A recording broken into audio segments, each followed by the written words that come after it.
Last video, I called Gabriel Angelos Gabriel Seth. I know. The comments made absolutely sure I know. Corrected. Noted. Moving on. One of you left a comment that said, Papa me want Chaos Terminator armor video, and that is genuinely the most reasonable request I have ever received. So here we are. Before we get into the suits themselves, we need to address a structural gap. Because if you watched the Loyalist video, you might be sitting there with one obvious question. What about Gravis? What about the argument that Gravis armor is just the natural successor to Terminator plate, heavier than standard power armor, more mobile than full tactical dreadnought armor, purpose-built for the Primaris era to make the old debate irrelevant? One comment captured that energy perfectly. I'm you but better. The future is now old man. Classic Loyalist framing. The premise being that Terminator plate is legacy hardware, Gravis is the update, and the whole discussion about Terminator armor superiority is an argument happening between people who haven't checked the release schedule. Here's the problem. Chaos never got Gravis. The Traitor Legions have been separated from Mechanicus Forge Worlds, from the Primaris program, from the entire 10,000-year chain of Imperial technological development. There is no single codex entry that delivers a formal, in-universe explanation for why. The lore simply treats it as an obvious consequence of the schism. They left. The technology kept moving. They weren't there for the update. So what did Chaos do instead of replacing Terminator armor? They went the other direction entirely. They corrupted it. They let the warp eat into the ceramite until the ceramite started eating back. They fused demons into the plate. They cast spells that permanently sealed warriors inside suits they could no longer leave. Loyalists got an upgrade path. Chaos got 10,000 years of something else. By the end of this video, you can decide which outcome you'd rather be on the receiving end of. Let's start at the top. Horus Lupercal wore cataphracti pattern Terminator armor. That's confirmed across multiple sources, including the Black Library novel Horus Rising. The cataphracti is the heavier, older pattern, the one with the massive slab pauldrons, the built-in ionic shield generators, the layered ceramite construction, and teruges protecting the elbow and thigh joints. For a regular Astartes, it already represents a substantial commitment in weight and restricted movement. For a Primarch, armor scales to the wearer's specification, and Horus Lupercal wasn't a regular wearer by any measurement. What makes his suit worth spending time on isn't a single dramatic modification you can point to and name. The designation War Master's Mantle gets thrown around in community discussions, but no Games Workshop Codex or Black Library novel actually uses that name. It appears to be fan-invented, and we're not going to repeat it here as fact. What the primary lore does establish is that his corruption was progressive, and that the armor reflected it. The process begins in false gods as something interior, a change in the man, and it accumulates across the entire span of the heresy. By the time Horus stands on the vengeful spirit for the final confrontation at the Siege of Terra, the armor he wears isn't the same suit that left the Great Crusade. The warp had been working on it for a decade alongside the man inside it. That's the nature of chaos corruption as a process. It doesn't detonate, it accretes. Every campaign, every ritual, every decision to go further than he'd gone before, all of it leaves sediment in the plate. The cataphracti Horus started with was already the finest pattern available to a Space Marine Legion. After the fall of Istvan, after the siege, after 10 years of the most significant military campaign in human history, with the full power of chaos behind it, that suit had become something the Martian Mechanicus could no longer assess or replicate. The question a commenter actually raised in the previous video, was this the best set of Terminator armor ever made? Doesn't have a canonical answer. But the absence of an answer is itself informative. No one in the lore, in any source, proposes a stronger candidate. The scale point is also worth sitting with. Primarch armor operates at a specification that Standard Legion plate doesn't reach. Horus was the most powerful Space Marine who had ever existed, wearing cataphracti plate built to his exact dimensions, in a progressive state of warp corruption for a decade. Whatever the final iteration of that suit actually was, whatever its ceramite had become, whatever rode in the plates alongside the War Master. It represents the ceiling of what this armor type becomes when the wearer is the most significant single figure in the history of the heresy. That ceiling is the argument. Perturabo, Primarch of the Iron Warriors, built his Terminator armor around a completely different logic, and that distinction is what makes it interesting. Where Horus's corruption was spiritual and progressive, a man becoming his armor as much as wearing it, Perturabo's suit reflects what happens when a Primarch who thinks in siege mathematics turns his engineering obsession inward. His character is described in the Primarch series by Guy Haley as a warrior who wields logic and the mathematics of warfare as keenly as he did a blade and bolter. That description isn't incidental. It's load-bearing for understanding what he built into his plate. What community lore describes about his Terminator suit? A 4-barreled, belt-fed, wrist-mounted cannon on each arm, a teleport homer integrated into the plate, and, most distinctively, command and control systems embedded directly into the armor itself.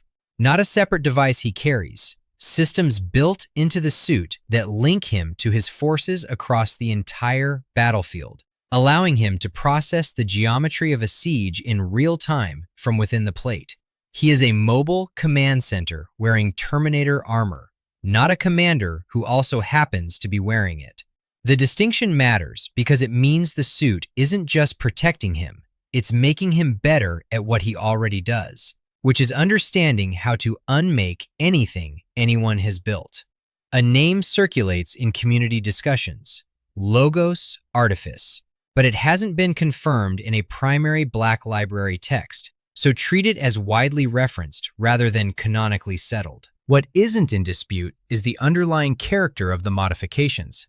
His pauldrons carry the iron chevron iconography of the 4th Legion. The plate's weight is the weight of a siege master who never intended to stop being a siege master.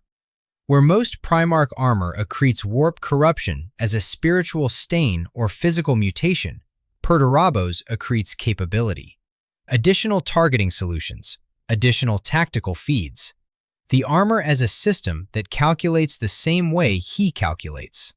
Now, and this is important for the thesis, his suit isn't demon-forged in the same visible, biological way the Death Guard or World Eaters produce. The dossier is clear on this. There is no verified evidence of the kind of extensive warp fusing you see in Typhus's Cataphracti or the Blight Lords.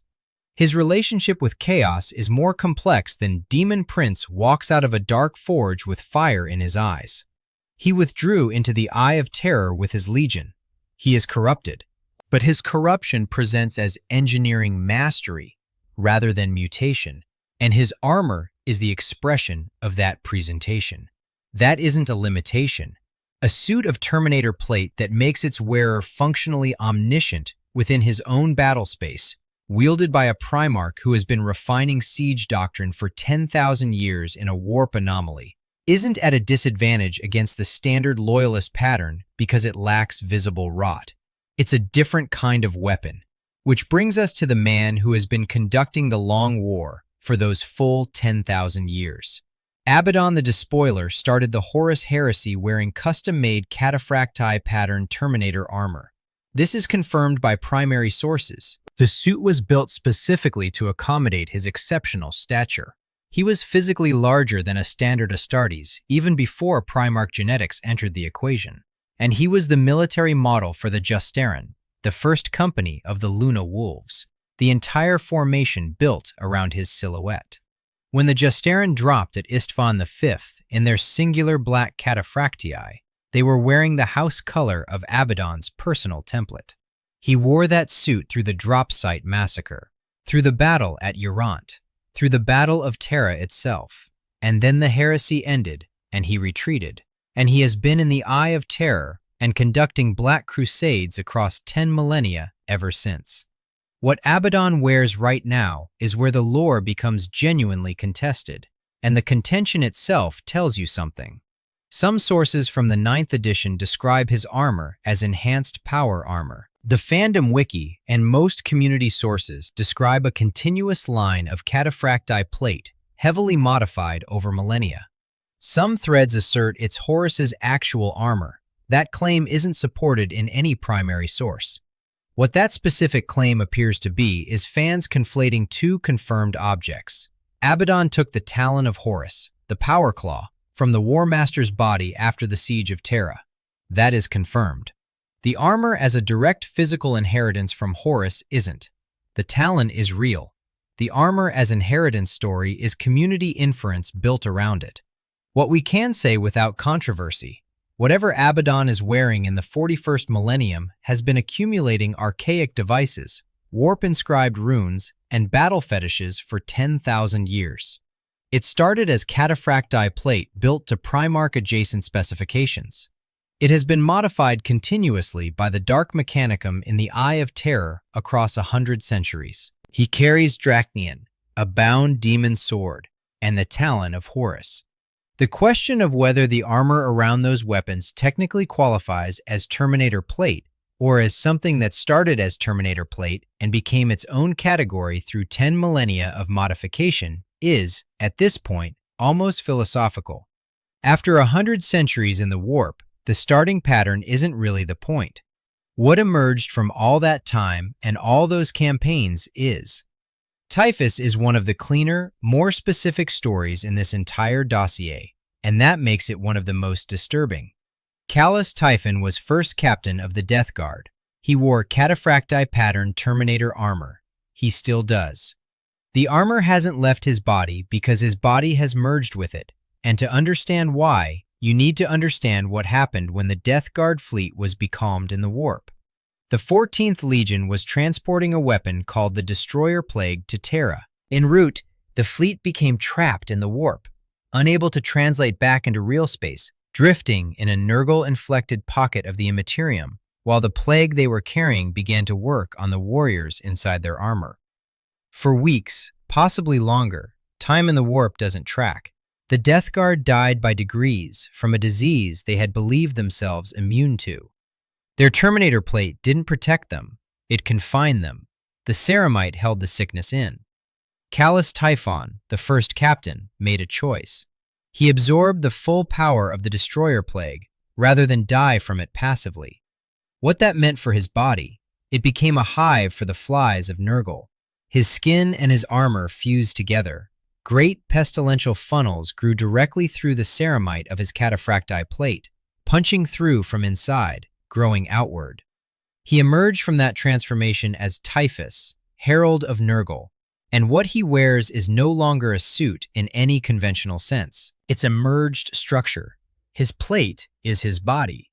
His body is his plate. The cataphracti is 10,000 years old, continuously inhabited, continuously corrupted, continuously used as a delivery system for the destroyer hive that now lives within it. Visualize what that means in practice. Typhus moves, and the armor moves with him not because it's fitted to him, but because it's him. The seams where ceramite meets flesh aren't seams anymore. The funnels growing through the plate have their own biological logic. His weapon is the Man Reaper, a master-crafted power scythe.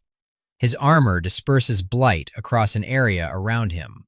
He doesn't breach your defenses.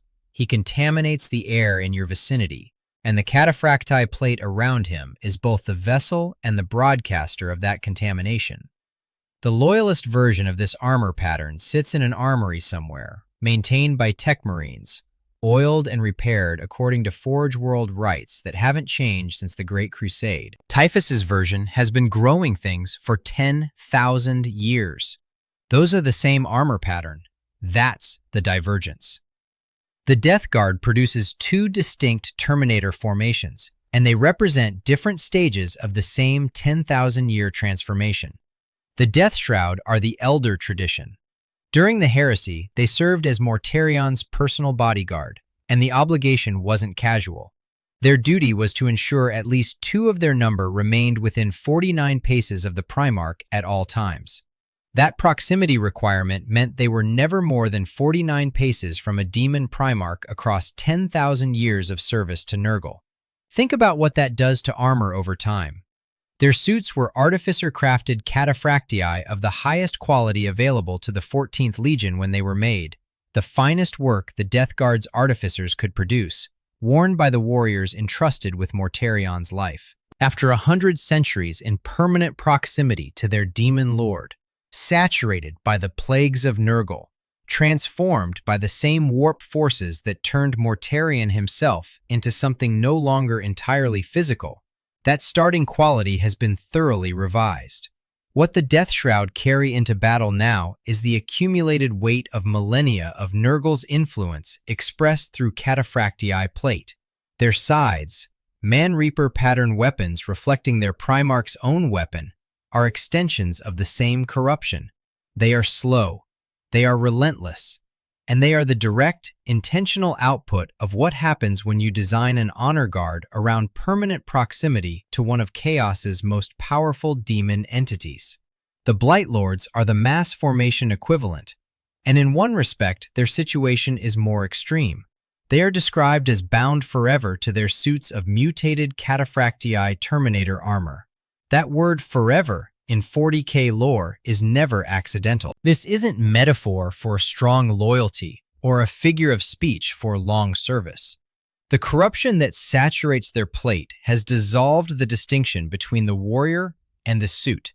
The ceramite and the flesh inside it have reached a state of mutual integration that makes separation no longer coherent as a concept. The practical consequence of this is the empiric entropy effect. The Blightlords don't need to strike you to threaten you. The corruption radiating from their plate works at range, described explicitly as causing rot and corrosion in everything nearby without physical contact. Where a Blightlord walks, veins of corruption spread through the ground in patterns. Vegetation dies in those spreading lines. Metal corrodes, stone crumbles. An enemy who is simply gripped, not struck, simply held, begins to dissolve at the point of contact. Vehicles and fortifications exposed to their presence slump and crumble. This isn't a weapon system. It's a property of the armor itself. Their weapons extend the logic of the suit. Bale swords are crafted from corrupted ceramite and diseased bone, the same materials as the armor, weaponized. Flails of corruption entangle limbs and weapons in corrosive barbs. Bubotic axes are plague-saturated close combat weapons. The Reaper autocannon variant provides ranged firepower. Every element of their loadout is the same material as the Blightlord itself, rotted, saturated, alive in the Nurgle sense of that word. The Death Guard's answer to the question of what Terminator armor becomes after 10,000 years of chaos, the Death Shroud, are its finest cataphractii, maintained in the way a demon Primarch maintains his bodyguard, through 10 millennia of exposure to himself. The Blightlords are what happens when the decay runs its full course and the wearer survives it because Nurgle finds decay beautiful. Both traditions started with the same armor pattern. They've had a long time to become something else. The Thousand Sons' contribution to this catalog is different in kind from everything the Death Guard produces. Where Nurgle's corruption is biological, physical, and entropic, something that spreads through matter, the Thousand Sons version operates through the warp as a form of information. The armor isn't decayed, it's inscribed. And nowhere is the distinction more stark than in what happened to the Scarab occult. During the Great Crusade, the Sekhmet, the Thousand Sons Terminator elite, the warriors who would become the Scarab occult, wore armor described in primary sources as resplendent crimson and ivory tactical dreadnought armor, with jade scarabs gleaming on the breastplates and golden crests rising from Atef pattern helmets. The aesthetic was deliberate.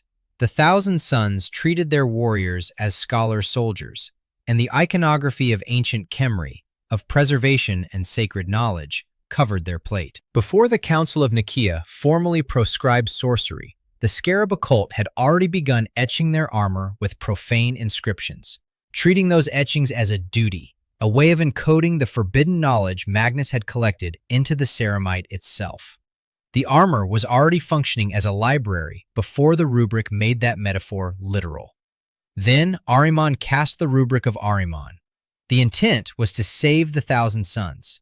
The flesh change, the uncontrolled mutation that was dissolving the Legion from inside, turning warriors into biological impossibilities mid-battle, was accelerating. Ahriman believed he had a solution, a ritual that would stabilize the Legion's mutating gene seed by anchoring it through sorcery. What the rubric actually did was seal every non-psyker warrior in the Thousand Sons permanently inside their Terminator armor. Their bodies were either dust inside the plates or locked in stasis so complete that the concept of leaving the suit stopped applying. The profane inscriptions they had etched into their own ceramite over years of quiet scholarship didn't just decorate the plate. They became the mechanism of confinement. The remnants of their souls, whatever remained after the ritual, were bound to those specific engravings. The etchings they had made to guard forbidden knowledge became the prison built from the inside. The practical result? What walks around in Scarab occult Terminator armor today is an empiric entity piloting a sealed vault. The warrior who wore the plate is gone in any biological sense. The refractor field generators integrated into the suits are saturated with empiric energy, not powered by a reactor, fed by the warp directly. The armor doesn't just contain a warrior, it contains a bound psychic remnant and the library of inscriptions that keep it contained, animated by Tzeentch's magic, moving through the 41st millennium inside Terminator plate that was already extraordinary before any of this happened to it. There's a contested point on the exact armor pattern. Older sources suggest cataphractii, while newer Horus Heresy sources suggest the suits derive from a variant of ancient Tartaros pattern warplate. The distinction matters less than the outcome. Whichever pattern went into the rubric came out as something that has no loyalist equivalent, because no loyalist would perform the rubric of Ahriman. That specific ritual doesn't exist in Imperial practice. The Scarab occult Terminator suit is therefore a product of something the Imperium can't replicate, not because they lack the manufacturing capability, but because they would have to become something they aren't to access the process that made it. The World Eaters don't produce a single marquee Terminator suit the way the Death Guard or Thousand Sons do, and the most famous World Eater in the lore can't even be included in this catalog at all. Karn the Betrayer wears battered Mark IV power armor, specifically with his left pauldron and arm plate missing. That's not damage, that's a ritual. World Eater's warriors remove their left gauntlets before battle, slash the axe across their palm, and smear blood across the helmet faceplate while chanting. Terminator plate would interfere with that. Karn isn't in this video because Karn doesn't wear Terminator armor. For the World Eaters who do, the suits reflect what 8,000 years of Khorne's influence does to ceramite. The plate carries skulls, not as trophies in the decorative sense, but as offerings, structured according to the kill count mathematics that Khorne's warriors maintain. Brass and iron iconography covers the plate, not daubed on but forged into the ceramite. Daemon weapons are bound to the suits in ways that make the weapon and the armor part of the same object. The corruption isn't rot and it isn't inscription. It's wrathful and physical, soaked into the ceramite the way blood soaks into cloth, except the cloth has been dipped repeatedly for 10 millennia. There's also a darker note worth including. Forum discussion on why prominent World Eaters don't all carry Terminator plate observes that for warriors at peak Butcher's Nails intensity, the suit can function as much as a containment unit as protection.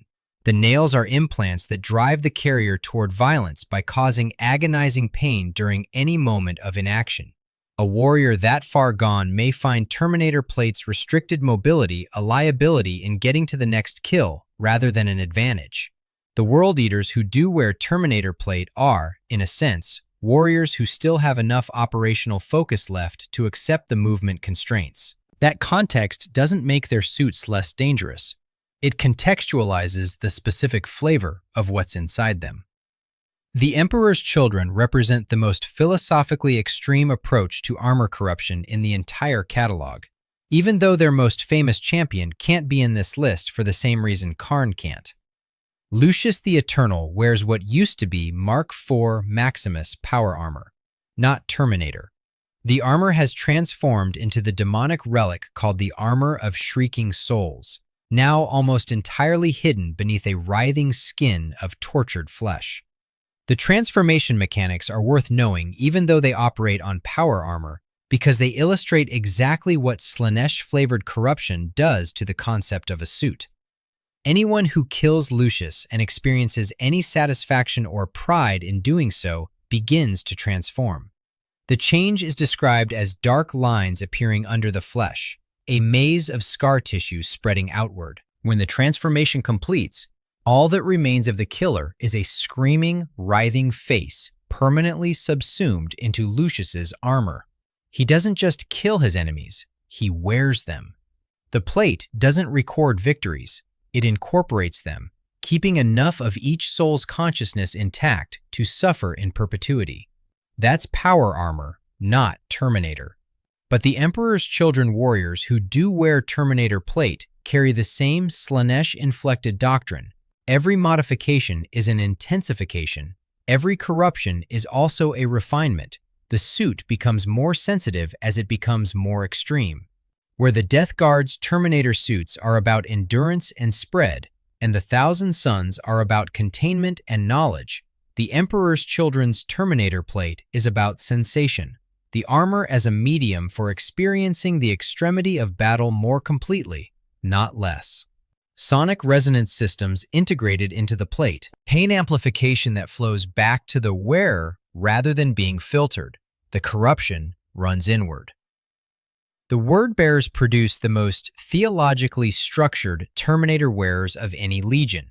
This fits a faction that spent the Great Crusade writing scriptures and the entire heresy propagating their version of chaos theology at bolter point across 100 worlds. Their approach to Terminator armor is liturgical in a specific technical sense. Demons are bound into the plate through specific rites, in Colchizian, the language of their homeworld, and of the primordial truth as they understand it. The binding isn't a side effect of long chaos exposure. It's intentional. It's performed.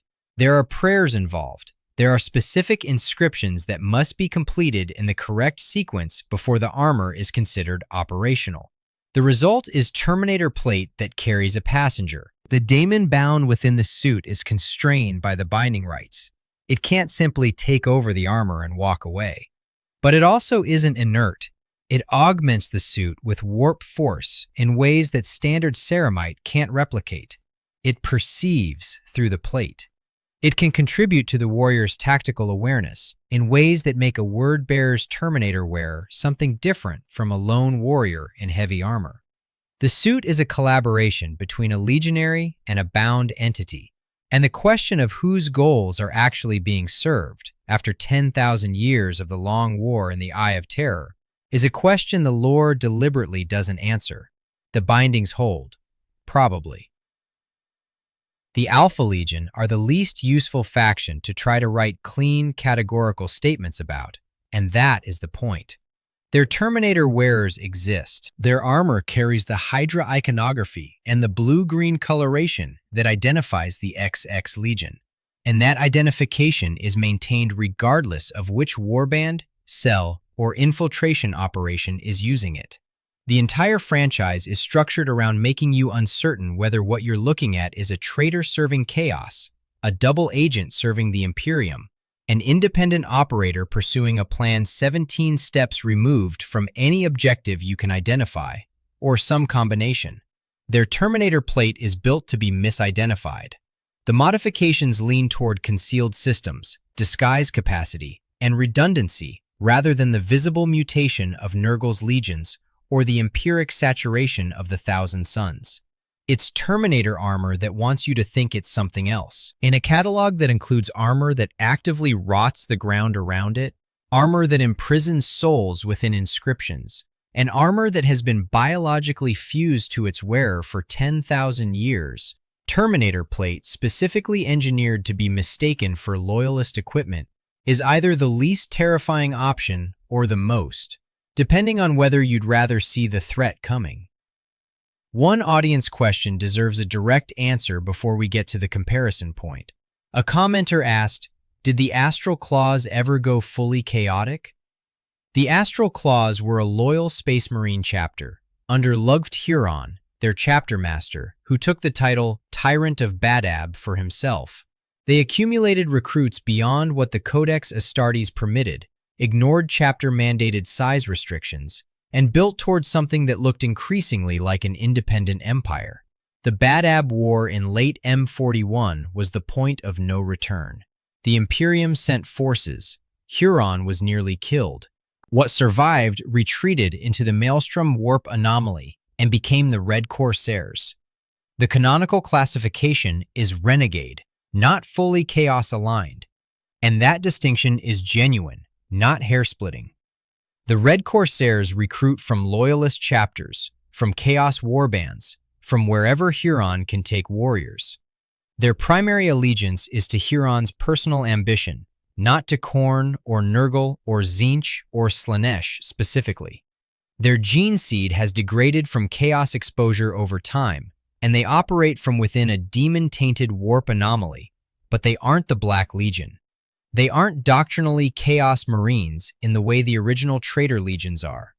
They crossed into renegade status and accumulated corruption progressively, but they stopped short of the full theological commitment that defines those original traitor factions. Huron Blackhearts own armor.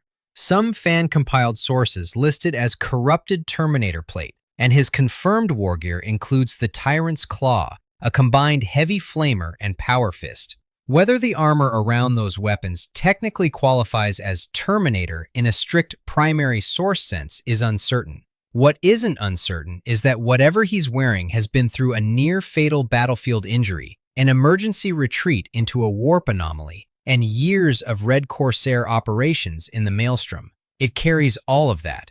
The Renegade versus Chaos distinction doesn't make it less consequential as a suit. It makes it a bridge case, the armor of someone who went most of the way down the path without taking the final step, and what that looks like in Ceramite. Now for the comparison that the title's been pointing toward, Custodians. A Custodian Guard is, individually, more powerful than a standard Space Marine across nearly every relevant metric. Their armor is Auramite, not Ceramite, produced by techniques so restricted that even the Mechanicus does not fully understand all of them. Their physical enhancement goes beyond standard Astartes levels. One-on-one, they are the most dangerous individual combatants in the Imperium outside of demon princes and entities operating at that scale. The lore does not dispute this. The Scarab Occult make the argument interesting. A warrior sealed inside Terminator plate by the rubric of Ahriman isn't a biological entity anymore.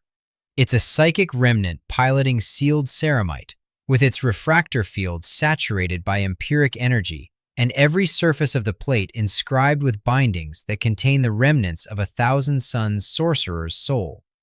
A custodian's training is designed to defeat biological opponents, to read micro-expressions, exploit physiological limits, outlast a body that will eventually fatigue. The rubric Marine has no physiology left to read. It doesn't tire. It doesn't feel pain. It doesn't flinch.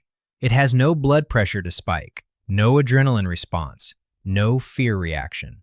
It's a sealed, warp vessel in the shape of a Terminator, animated by a force that doesn't respond to the inputs custodians train against. That's not a claim that a Scarab Occult Terminator wins that fight definitively.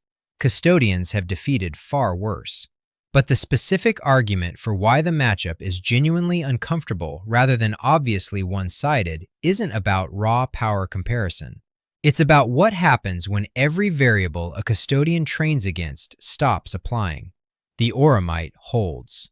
The skill is real, but the thing inside the Terminator plate isn't playing by the same biological rules the custodian spent his entire life preparing to counter. Leave that in the comments. I want to see what happens. Let's put the mechanics underneath everything we've described, because they're worth understanding even though Games Workshop deliberately keeps them mystical. Daemon forging, as a canonical process, does not have step-by-step lore documentation. The rules stay vague. What the lore does establish is a forged tradition, the Dark Mechanicum, the apostate faction of the Mechanicus who sided with Horus at the heresy's start, beginning with Kelbor Hal, maintained forges in the Eye of Terror and on demon worlds across chaos-controlled space. Their forge practices diverged from Imperial Mechanicus orthodoxy the moment they committed to Horus's cause, and they've had 10,000 years to develop in a direction that the Omnissiah-aligned Mechanicus would find unrecognizable and dangerous. What those Dark Mechanicum forges do differently, they work with possessed materials. They can bind warp entities into metals that the standard Mechanicus would never permit in a fabrication environment. The armor they produce responds to the warp as an environment, not passively, the way standard ceramite eventually develops battlefield histories, but actively. The Blightlord's entropy field is a product of their plate responding to the warp energy that saturates it. The Scarab Occult's refractor fields, being fed by the Immaterium rather than a power source, is a product of how the rubric rewired the suit's relationship to physical energy. The Word-Bearer's bound passengers are products of a deliberate binding process performed using forge rites that don't exist anywhere in the Mechanicus orthodoxy. The Loyalists maintained their Terminator plate through the standard institutional chain. Techmarines, Forge World supply lines, the maintenance rites written into the Omnissiah's catechisms. Chaos maintained theirs by subjecting them to 10,000 years of warp exposure, dark mechanicum modification, and the ambient influence of entities that regard ceramite as raw material rather than sacred engineering. The outputs of those two processes have been diverging continuously since the heresy. The Loyalists have the same armor, better preserved. Chaos has something the Loyalists' Forge World supply chain can't produce and can't safely handle. One last data point, because it's in the title. Standard Terminator plate. The baseline Indomitus pattern that Loyalist chapters use, maintained according to rites, stored in the armories, is exceptional armor. Its ceramite construction and layered protection make it one of the most durable individual suits in the setting. Gene stealers can still tear through it. That isn't a rules abstraction or a game balance decision. It's a lore reality. Gene stealer claws are biologically engineered to penetrate heavy armor at joints and vulnerable seams, and Terminator plate has both. The lore and decades of rules history both reflect the same fact. An organism that evolved in the resource-stripped pits of hive worlds can reach through the best armor the Adeptus Mechanicus can mass-produce. That's the baseline. The Chaos variants we've covered today are operating at different threat levels from that starting point. Blightlord plate dissolves you through ambient contact without physical touch. Scarab Occult plate is animated by a force that isn't deterred by destroying the biological occupant because there isn't one. Typhus's cataphracti has been fused to a living plague delivery system for 10,000 years. Whether Genestealer claws are the relevant threat against armor that is actively corrupting the terrain around it is a different conversation entirely. The Loyalists retained the same armor they started with, same patterns, same maintenance rights, same armory classifications, same Mechanicus oversight. The Chaos Legions put theirs through 10,000 years of something the Mechanicus has no category for. If the result is cardboard, it's cardboard that the Adeptus Mechanicus can't replicate and that the Adeptus Custodes would approach with very specific tactical preparation. That's every major Chaos Terminator variant in the confirmed lore. Horus's decade-long corruption of cataphracti plate built to Primarch specification. Perdurabo's suit as a mobile siege command system. Abaddon's 10,000-year accumulation, starting from a custom Justeran cataphracti. Typhus's biological merger with his plate over the same 10 millennia. The Deathshroud's artificer cataphracti, maintained in permanent proximity to a demon Primarch. The Blightlord's full biological to ceramic fusion. The Scarab Occult's warp-sealed library of trapped Thousand Sun souls. And the Wordbearer's deliberately bound demon construction. Plus, the renegade bridge case of Huron Blackheart and the Red Corsairs, sitting at the edge of the classification. Now I need the comments to settle something. Scarab Occult, Blightlord, or Typhus? Which of those three Chaos Terminator suits is the most genuinely terrifying, and why? Not the most powerful on paper, not the best looking, the most terrifying as a thing to be standing in front of? Leave it below. If the answers are good enough, the follow-up covers the named characters and campaign supplement suits that barely fit in this video. Kontakar, specific Black Legion veterans, a few others who deserve their own time. Tell me if you want it.